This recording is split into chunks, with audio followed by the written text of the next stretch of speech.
नमस्कार किसान भाइयों, आपके अपने चैनल कृषि तकनीक में आपका स्वागत है। आज हम आपको देने जा रहे हैं कुछ ऐसी जानकारी जिसकी बदौलत आप अवशेष को बना सकेंगे विशेष, यानी अब तक जो चीज आपके लिए लायबिलिटी बनी हुई थी वह बन जाएगी आपकी पूंजी। तो आइए समझते हैं क्या है इस पूंजी की कुंजी।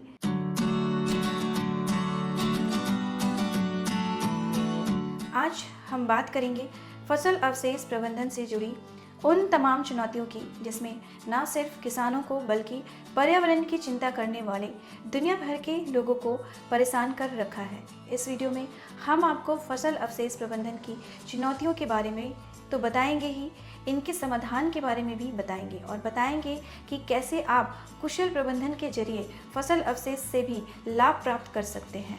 तो किसान भाइयों, यह वीडियो आपके लिए बहुत ही उपयोगी साबित होने वाला है, इसीलिए पूरे वीडियो को ध्यान से देखिएगा और हाँ, कृषि तकनीक को लाइक और सब्सक्राइब करना ना भूलें। जैसे कि आप जानते हैं, फसलों की कटाई के बाद बचे हुए डंठल और गहाई के बाद बचे हुए पुआल, भूसा, तना, खेत में पड़ी हुई पत्तियों आदि को फसल अवशेष कहा जाता है। पिछले 10-15 वर्षों से खेती में कंबाइन हार्वेस्टर का प्रयोग तेजी से बढ़ा है।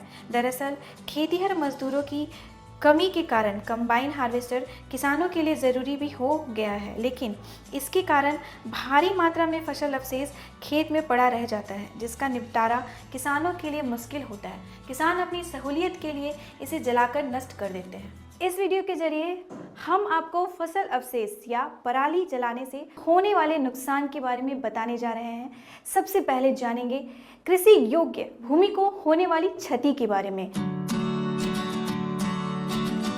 फसल अवशेष जलाने से भूमि की उर्वरा शक्ति में कमी आती है। ऐसा इसलिए होता है कि मिट्टी में मौजूद नाइट्रोजन पूरी तरह से नष्ट हो जाता है, जबकि 25% फास्फोरस, 20% पोटास और 60% सल्फर का भी नुकसान होता है। इसके अलावा भूमि की संरचना में क्षति होने से पोषक तत्वों का समुचित मात्रा में स्थानांतरण नहीं हो पाता और अत्यधिक जल की निकासी भी नहीं हो पाती।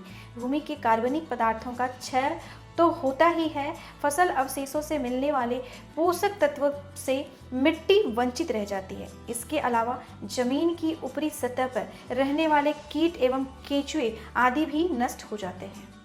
किसान भाइयों, मिट्टी की उर्वरा शक्ति को कम करना अपनी धरती माता के साथ अन्याय करना है। ये धरती हमें जीवन देती है, इसीलिए इस गंभीर समस्या को समझें और फसल अवशेष या पराली ना जलाएं।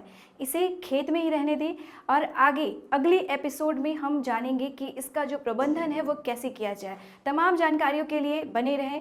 तब तक के लिए नमस्कार।